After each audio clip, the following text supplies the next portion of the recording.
hello, friends. Hello, friends. We're all here and we're all friends. What's going on? What's popping, huh? What's happening? How we doing? How we living? It's your old pal Justin Robert Young here. We got a short little stream.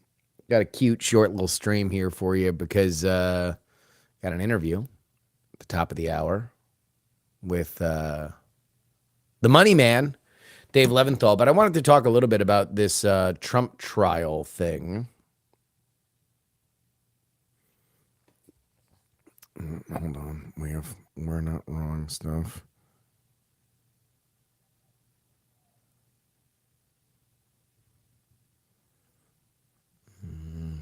Convention.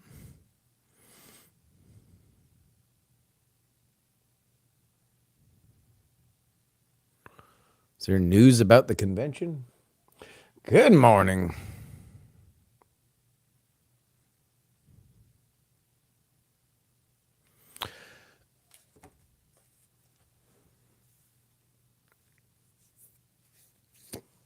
What up? What up? What up? So, yesterday, closing arguments made in Donald Trump's trial in Manhattan, and the Biden campaign did something that they have not done yet. For the first time, they made a political event out of the Trump trial. They had been very pointed to keep politics away from that event, had being the operative word. But who knows exactly what the calculus was that changed. They decided to go all in, bringing out two January 6th police officers and Robert De Niro, actor Robert De Niro. I just want to say that an apolitical point,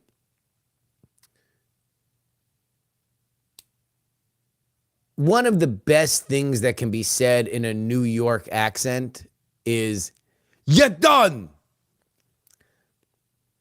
I just like that. I like when New Yorkers say, "You done. You done." It's so final. It just sounds very percussive in that accent. I like it.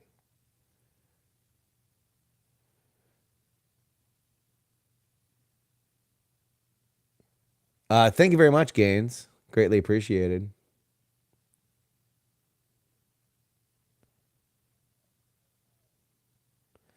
And so people were yelling at Robert De Niro, including one guy who yelled, "You done." I like that. I think it's just good. I just like hearing that.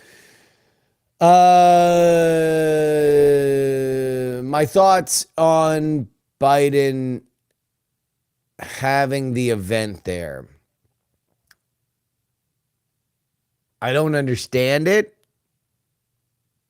I don't understand why you do it now. I think you either make a decision that you're going to draw attention to it, or you make a decision that you're not going to draw attention to it, and you kind of stick with it.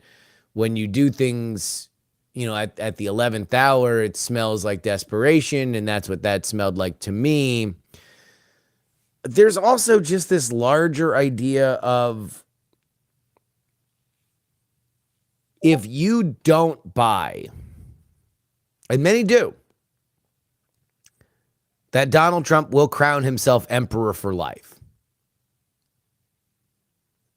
But if you're anywhere south of that, like maybe in the neighborhood of, I think he'll be a bad president, then the Biden campaign isn't speaking to you. When you have somebody as famous as Robert De Niro, you would have to assume, especially since he was reading off a paper, that that's a message that's going to be heard. And so the thing that resonates with the most amount of people is, theoretically, at least in my mind, what he would say. And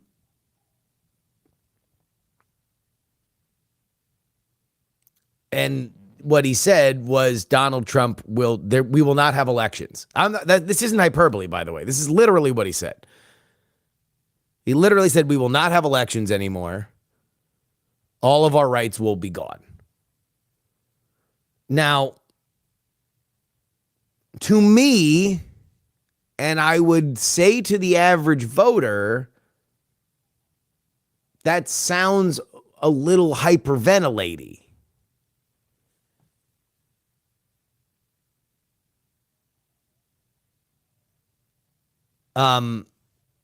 Robert De Niro yesterday outside of the Trump trial is who said that. And so I'm just trying to think in terms of messaging. It's like, even if you want,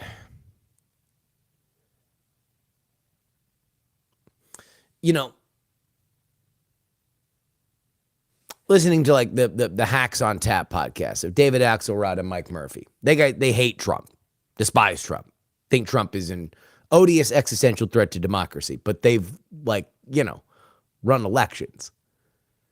And so when they talk about Trump, they immediately lead. Axelrod will lead immediately with the Trump tax cut is the greatest transfer of wealth to the 1% that has ever happened. They need to stop. They are the reason why we have had income inequality, and it is straight out greed and a gift to the 1%. That sounds a little bit more like Obama. Now, Axelrod, obviously part of the Obama machine. It sounds a little bit more like Clinton. To be honest, it sounds a little bit more like Biden. Back, before whatever this is. It's just, Donald Trump is obviously very hyperbolic. This is the end. We're not going to have a country anymore, folks. We're not going to have a country.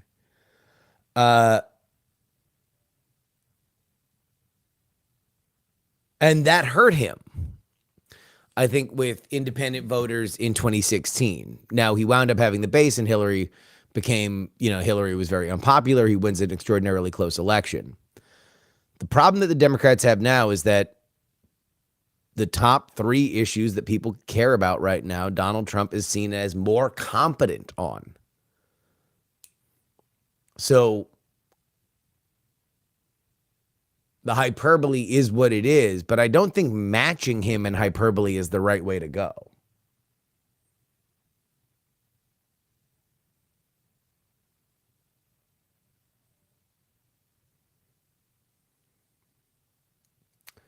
Considering the shit we saw Trump pull to stay in office the first time, is there a reason to believe he wouldn't try to stay in office?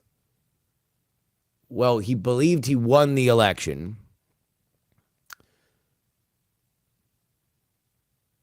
He has not, outside of what I view as jokes, I have not heard him seriously say that he wanted to abolish term limits. And by the way, when we're talking about the extensive effort to stay in office, it was essentially having everybody smart abandon him and start believing in Lynn Wood and Sidney Powell. Wasn't exactly a fucking well-oiled machine.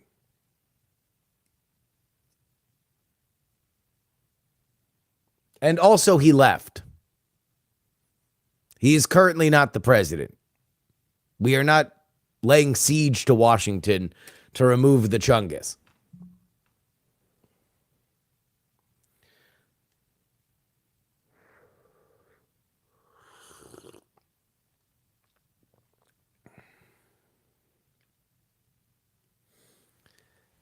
It's hard when you're putting that much effort and that much time into an argument that can be refuted with, yeah, but he left. But January 6th, and I guess I can see it from that perspective that, all right, well, whatever makes anybody think about January 6th again is a positive for the Biden campaign. And I would agree with that. January 6th is widely understood to be an extraordinarily ugly day. And even, certainly independents, but also some Republicans beyond the never Trump scale find it to be something that was uniquely ugly and possibly disqualifying. So talking about that a lot is smart. I don't think that it should be all that you talk about. I think at a certain point you need to talk about what you would do. What are you about? What is Joe Biden going to do for you, the voter? The independent voter, the Democratic voter, the leaner Republican voter.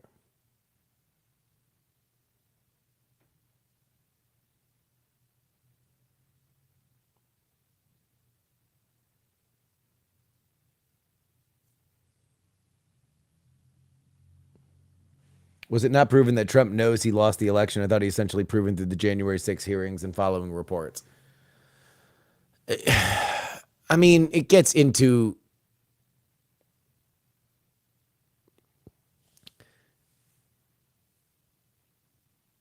in my mind, the way that Trump looks at stuff like this is that there are the facts and then there is reality.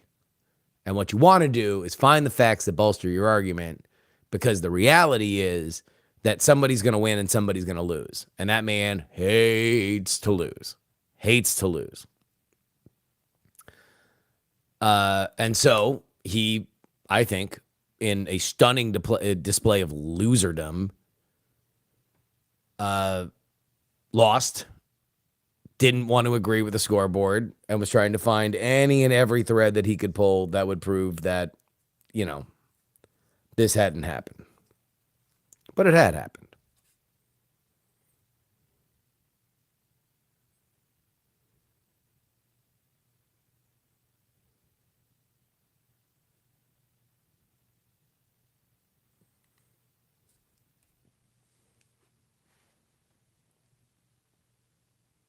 But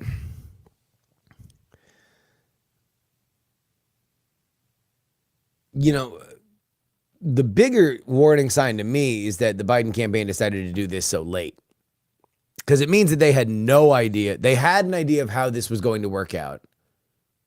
For the record, totally right, your boy, when I said that Donald Trump being on trial was going to be good for his poll numbers.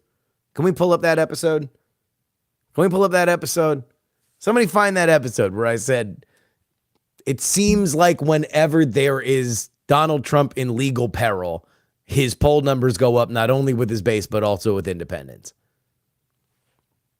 Happened when he got raided. Happened when he got indicted. Happened when he went on trial.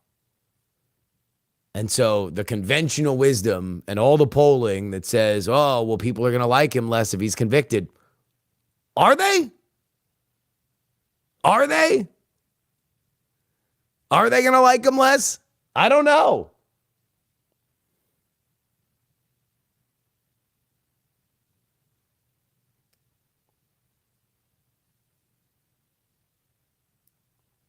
Giving us a false choice in November makes people forget that they had almost no control over who was on the ballot. I mean, there was a primary on the Republican side. The people chose. The primary voters chose in overwhelming numbers. There was certainly enough money out there to make that a race. A lot of money out there to make that a race. There wasn't the votes.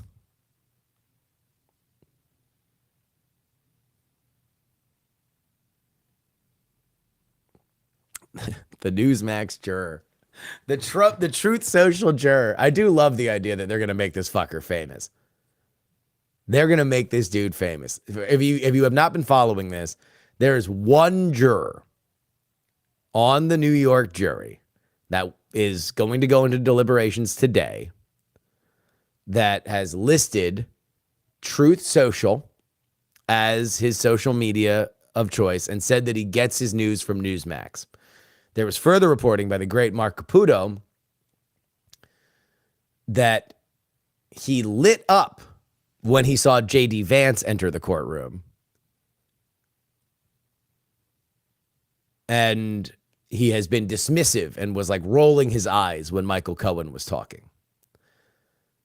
So while an acquittal seems probably far-fetched, a hung jury is in play, according to the Newsmax juror, which, of course, when that happens, the media is going to freak out and they'll dox him immediately and they'll make him famous. He'll be on, with Jesse Waters that night.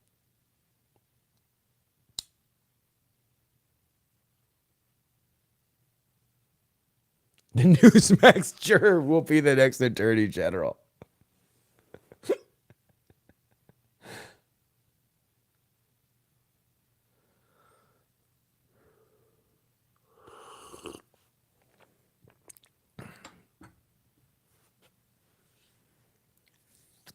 Does the juror happen to have the plumber next to his name?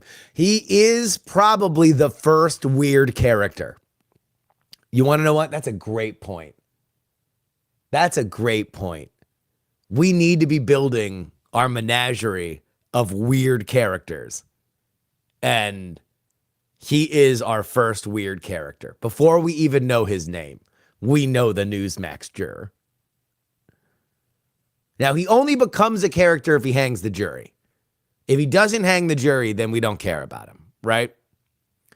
But if the Newsmax juror hangs this jury and Donald Trump is not going to be convicted before the election, number one, he's a MAGA hero, right?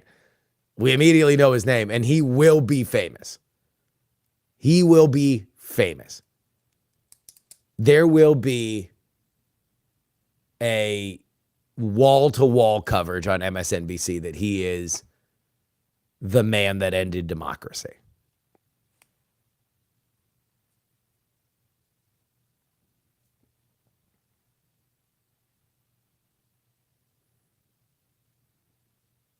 He will absolutely hang it. He won't accept any evidence put toward him. Well, I mean, I believe that case is problematic. I think that the best cases that they had Trump on, the best case they had Trump on was the Mar-a-Lago docs case, because the biggest defense that you would have against Trump having those documents is that everybody kind of keeps this shit, so why am I being persecuted? But he broke the rules. So is it selective enforcement of the rules? Make that argument in court, dog. But he broke the rules. So the Mar-a-Lago docs case, that's, it's not going to get heard, but that to me is the best case that they got him on.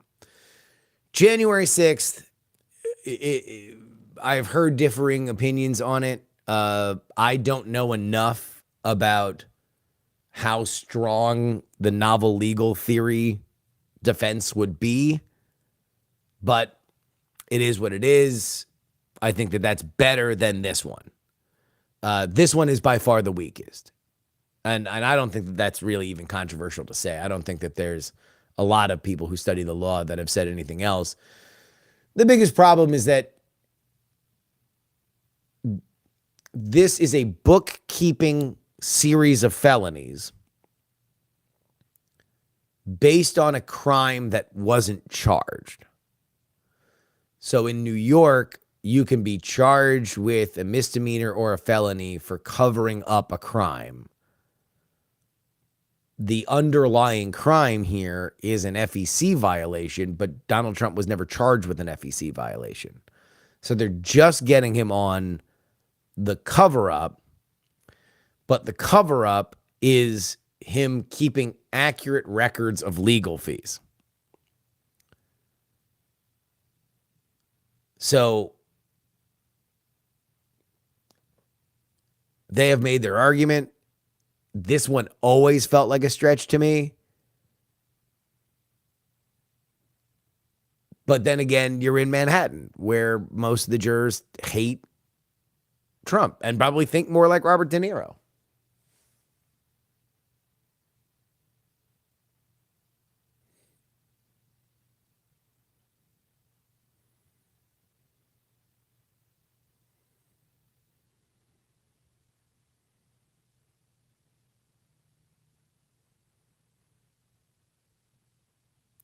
You keep saying this, and who cares? My thoughts on the trial? I mean, I don't know. I just come on the internet and I talk. Who cares? I get you guys, I guess. I hope. Otherwise, I'm just talking to myself in my upstairs bedroom.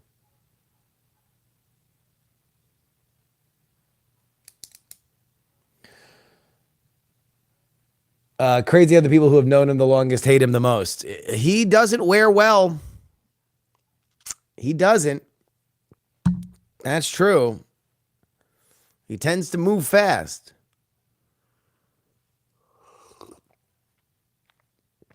That's probably why he's doing well with Gen Z.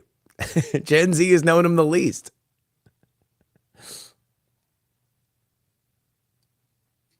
Keep saying it's a technical bookkeeping charge. It is.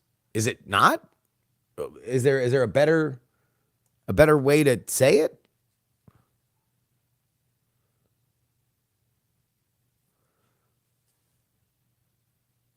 Jacob, the audio guy in Pressure Problem here.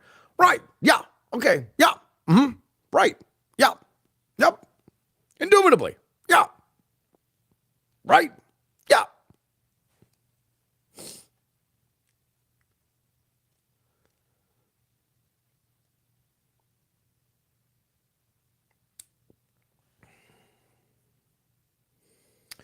Trump is shady and has always been shady.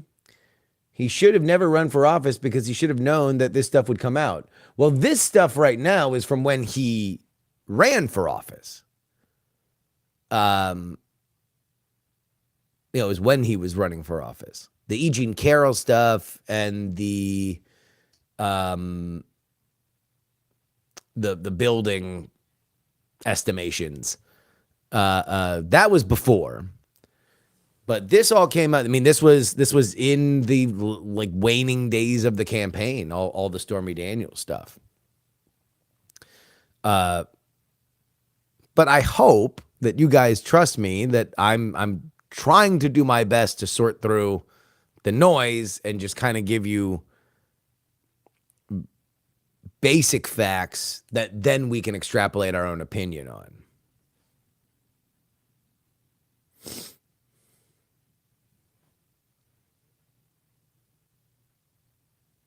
What was 60s Nixon thing?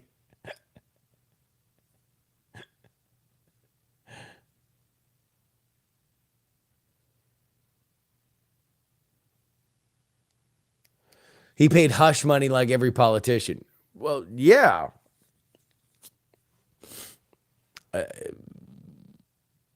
You know,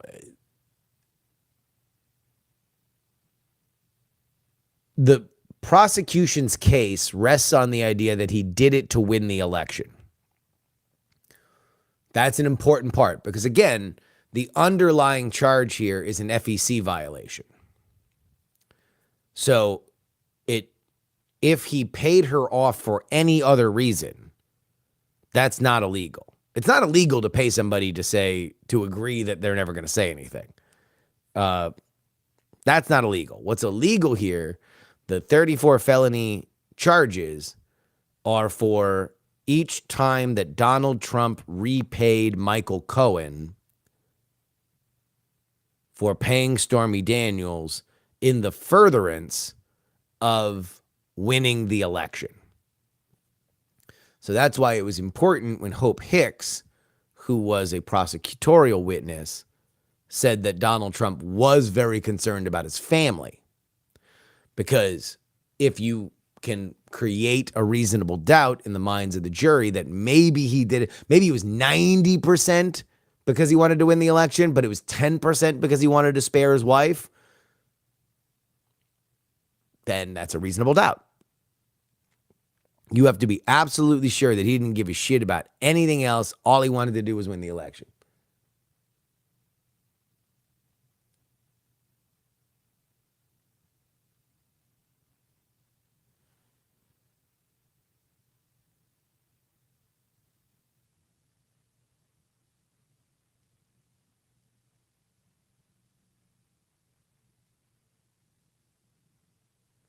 If this stuff had come out right when the grab them by the pussy thing happens, maybe he wouldn't have been president. The whole thing is a giant cover-up using shady money, shady media figures to make something go away. Yeah, I wouldn't.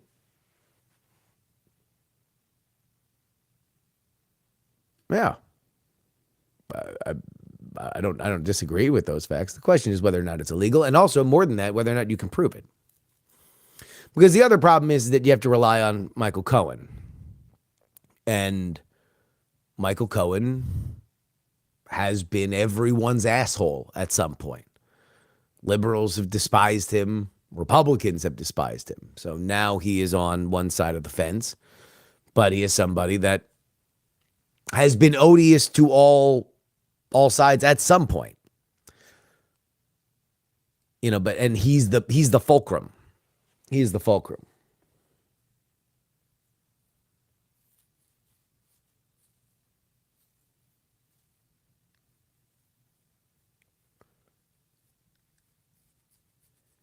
And he did admit to stealing from Trump. But again, if you're the defense, you're just trying to throw shit in the air because you want the jurors to be able to latch on to anything that they can that would be a reasonable doubt. I would raise the question of exactly how much it's possible for anybody on a Manhattan jury to go in particularly objectively, because it's an extraordinarily blue area, except for this Newsmax juror, the Newsmax juror, who might be the most famous man in America. I'm curious if there's been an incumbent who has lost, or would Biden be the first? Well, no. I mean, it happened last time. It was Trump. Trump lost. Carter lost. HW lost, but I don't count that as much because he was the third term. So, like, him losing kind of, it's like Reagan lost his third term. But Carter, Trump, and then if Biden loses, Biden, those are the three that I would count together. I don't count HW in the same way. The natural order of things are one party 8 years, another party 8 years, one party 8 years, another party 8 years. So if it deviates from that, you can say reasonably that Reagan was very popular, which is why H.W. Bush got elected. You can say reasonably that Carter was very unpopular, which is why he lost. Trump was unpopular, and that's why he lost, if that makes sense.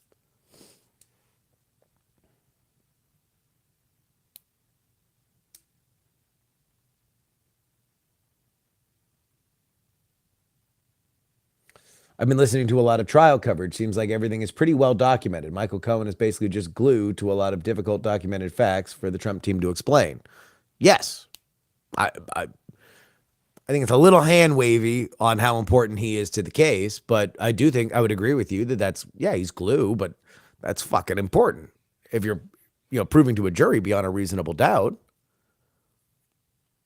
The Trump campaign is going to, or the Trump team is going to try to hit him with sticks and have doubt fall out.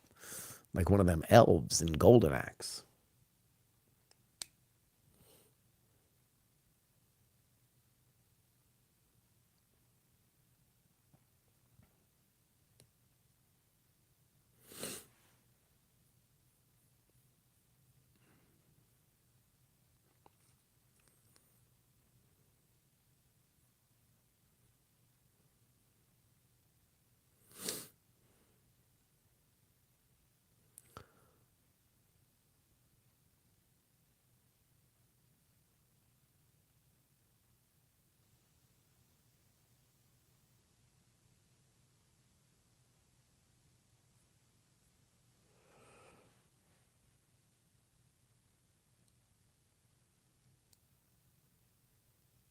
Those guys were nimble. Nimble.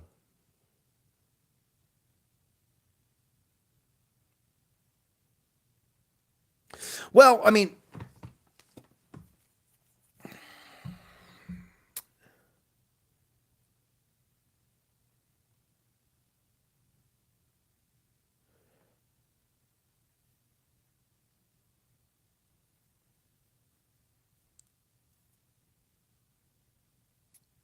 there is a reason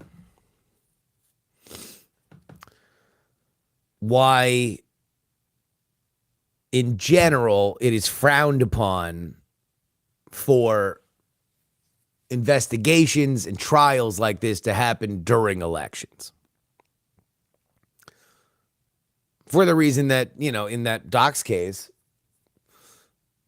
came out that there was boilerplate on the FBI search warrant that had deadly force, right? And so, of course, the Trump team and all of its surrogates are like, they were trying to murder me and my entire family. Now, is that realistic? No, it's not. The FBI was talking with the Secret Service. Like, it's not something that they wanted to do, but it is just boilerplate whenever you have a paperwork like this that deadly force was authorized. Now, does it demonstrate a level of seriousness that any kind of paperwork like that had to be filed? Sure. But Jack Smith from the DOJ comes back to the judge and says, well, Trump is talking about how we were trying to murder him. That puts our federal agents in jeopardy because there might be reprisals. We need to gag Trump. And Eileen Cannon's like, you guys need to talk more to each other about what X, Y, or Z is. Partially because if you're the Trump campaign and something like that comes out and your narrative is that you're being persecuted, the campaign, which does not have a particular allegiance to the truth. Campaigns don't need to be true. Campaigns need to get people into a booth to hit their button more than the other guy. That's what campaigns need to do. In a courtroom, there's a burden of proof. Campaigns don't need to be true. Never have. Never have. If you could lie and win a race or tell the truth and lose a race, what do you think you're going to do? What do you think you're paid to do if you're one of the operatives? Paid to win races, baby.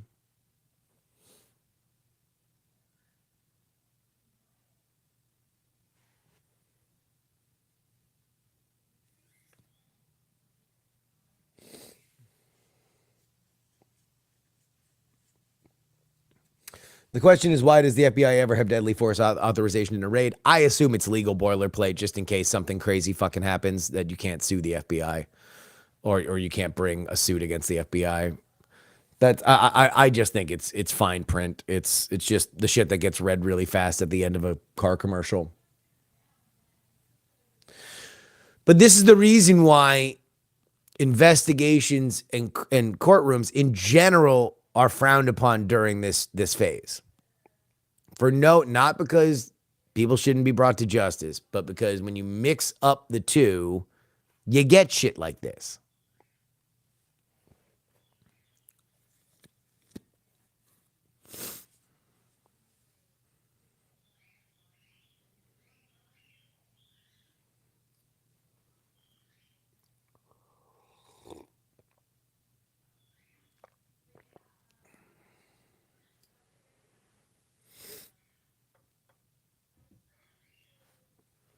JDS, stop trying to poke the fucking bear. You little troll. You little troll, you. Are y'all talking about Libertarian Party nominee Chase Oliver? Doesn't seem like the Libertarian voters are happy with him, and I know that they never are. We will not be talking about that on We're Not Wrong this week because this week's We're Not Wrong is our live show, which was recorded before the LP convention in general. That being said, let me check my inbox.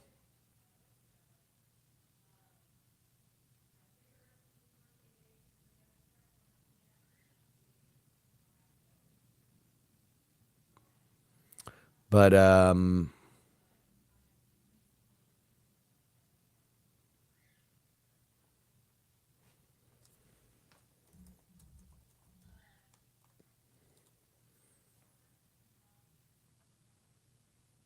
we are currently in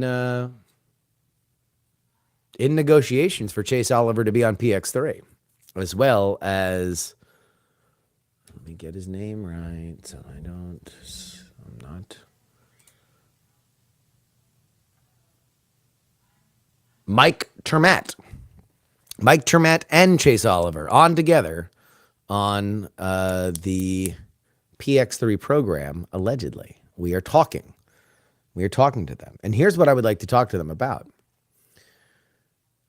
How do you consolidate your voters? I'd be curious to see what they thought of Trump speaking. I thought it was an act of political cuckoldry, as I've said repeatedly. But I do think that it's unfair to mock the libertarians in this and only this position. When you have an old style convention like they had, this is the same way that both major parties used to do it in the 60s pre-primary, which primaries are expensive. So the most angry that your side is right after the convention. So to say that libertarians hate each other, well, number one, the sky is blue, but people are mad about Chase Oliver. They think Chase Oliver is too liberal for the libertarian perspective. He's socially liberal. But I would be curious his perspective on trying to consolidate. But anyway, I'd be excited to have him.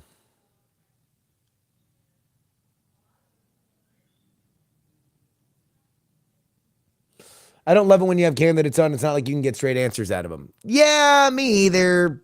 But I think that there's an opportunity. There's a lane because I want to ask him about just like what voters are you attracting? And what is your plan to get them? What are the messages? What are you running on? What is your platform? Like when you're talking about Republicans and Democrats where those answers are pretty clear and you can there's enough evidence that you can see kind of what they're doing, then it is what it is. But with third party stuff, I think that it's interesting. I think I can get 30 minutes out of them, to be totally honest. If it sucks, it's only 30 minutes.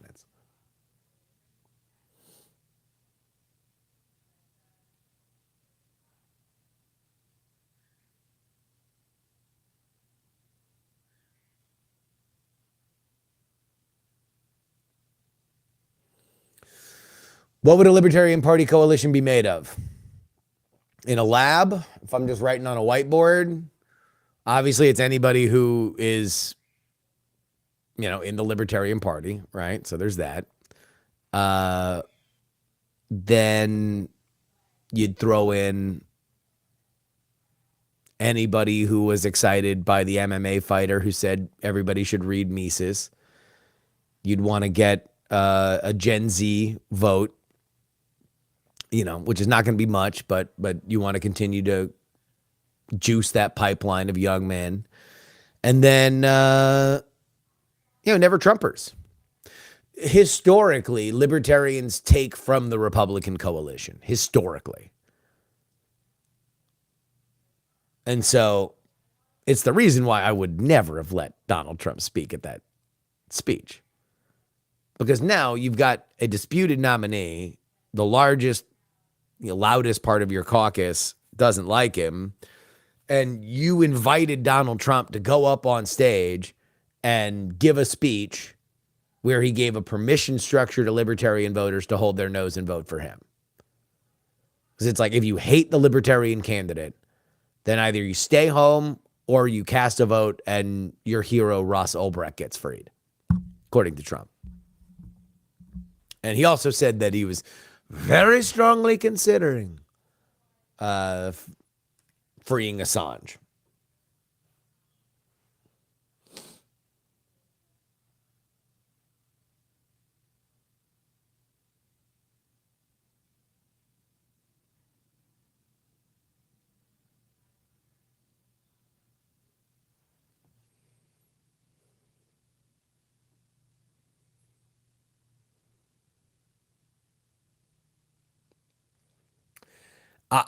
I was befuddled by the Mises Caucus organizers thing as well. I don't get it. I don't understand what the larger idea was, or at least it's like, look, you don't need 50 state ballot access to get a promise to commute somebody's sentence. You don't need a 50 state ballot access to get a major party candidate to make promises to your people. Folks do that all the time.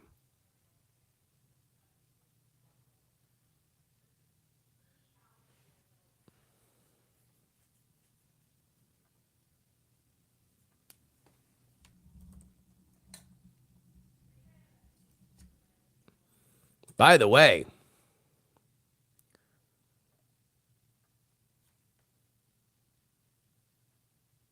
Texas representative Tony Gonzalez, just down the road, sweating it out last night against Brandon Herrera, the YouTuber, the AK guy.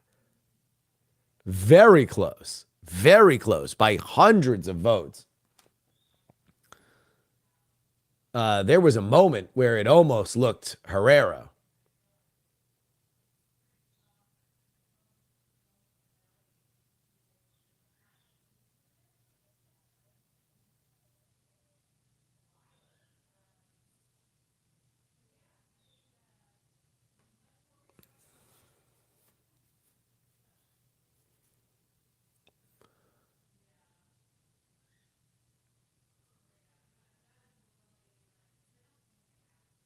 A really good showing for Herrera. A really good showing for Herrera. And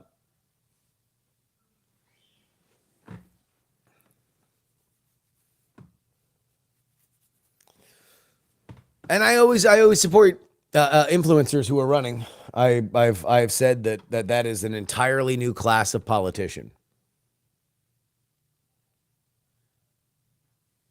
I want Jen to run. I've said I want Jen to run. I kept teasing her. We were going through the House of Representatives, and I just kept saying, like, which office? Which office do you think you'd get? Probably get a good office, I think. You get a good office. You get a nice staff, get a good view, right? Huh? She's like, I don't want to do it. I don't want to do it.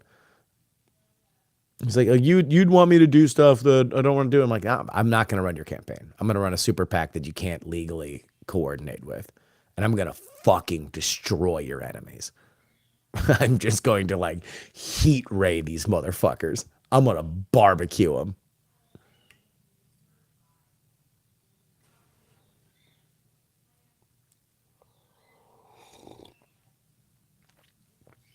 The biggest problem is she'd want to run independent, and like, you're not going to win independent unless you have name recognition.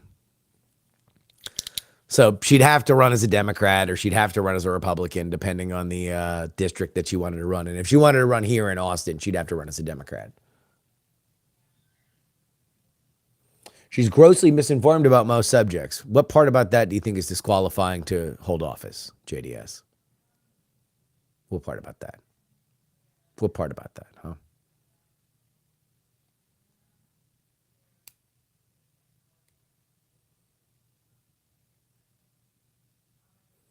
Could you get Heaton to run? No, I don't think Heaton would want to run.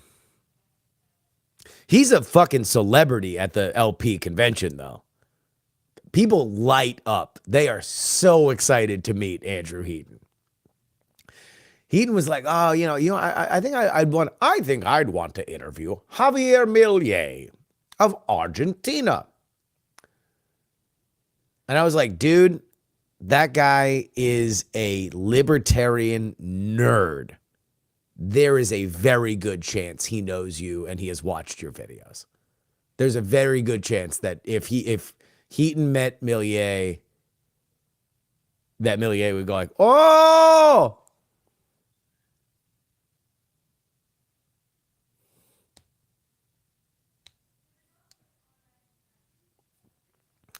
Can somebody explain the Mises Caucus to me? Oh, God. All right. So here's the deal. Libertarian Party is run like the old parties in that you have state conventions, you have state gatherings that then elect delegates that go to the national convention. Essentially the system that used to be in place before we put in primaries. So you have to understand that before you understand the Mises Caucus. The Mises Caucus is a more culture war focused, very aggressive, younger branch of the Libertarian Party that decided that they were going to rip party control away from more establishment types. So ex-Republicans that didn't like the Republican Party anymore, but still wanted to run the Libertarian Party like a a more staid organization. Mises Caucus is like, fuck that. John McCain's a war criminal. All taxation is theft. Blah, blah, blah, blah, blah. Well, we won't take your vax. The lockdowns were the Gestapo. That's who we are. We are that dude. Now, what they did, which was smart, is they took over enough delegate spots that they could elect their own people. The problem is that they did it in such an aggressive manner that while they were able to get their chair reelected, they were not able to get their nominee nominated. And so the anti-Mises Caucus factions gathered together and put this dude Chase Oliver over the top, where the Mises Caucus wanted this guy Michael Rechtenwald, who, was he's a firebrand on Tim Pool. He's the anti-woke NYU professor. He got too fucked up on a gummy on Saturday night, and I don't know whether or not that put a little bit of a chill down the spine of folks who were not diehard Mises Caucus people, but that's that.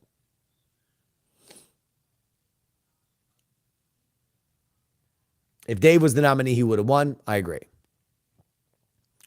I think that there would have been enough momentum to say Dave Smith can get on television.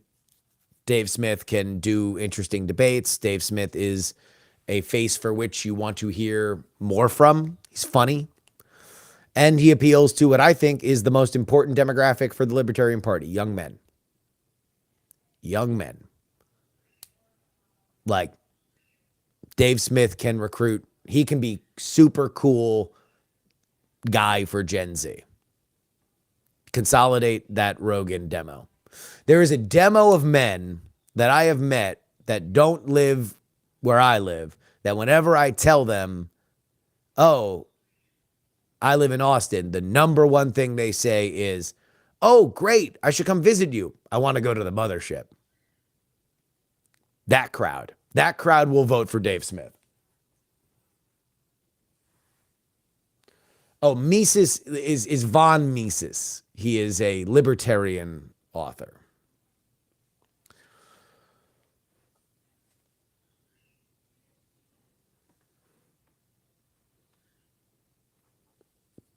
Super Cool and Dave Smith don't belong in the same sentence. For wayward youth, yeah, he does. He's a funny guy. He can talk shit. There's an element of masculinity for which he fits well. Now he doesn't want to do it. He's more, he's a revolutionary. He's not a dignitary. I do think, though, that the chaos that was there happened in absence of him running.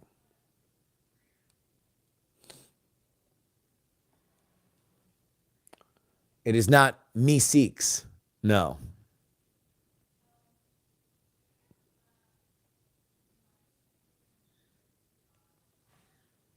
Yeah, I don't know. I am not up on Mr. Smith's set, but he seems like a funny guy. He was a nice guy. I met him. He waved down Heaton and said hi to Heaton, and Heaton didn't introduce me, so I had to introduce myself. And then Heaton felt flustered and embarrassed.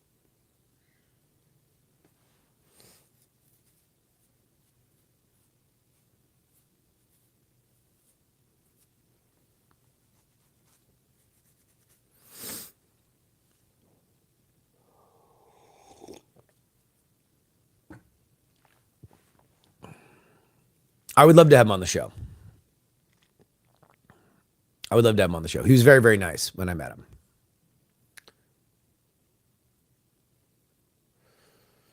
All right. Guys, I got to get ready for this Leventhal interview. Good chat, as per usual. Let's keep an eye on the Newsmaxture. I got to write that down. Newsmaxture first character.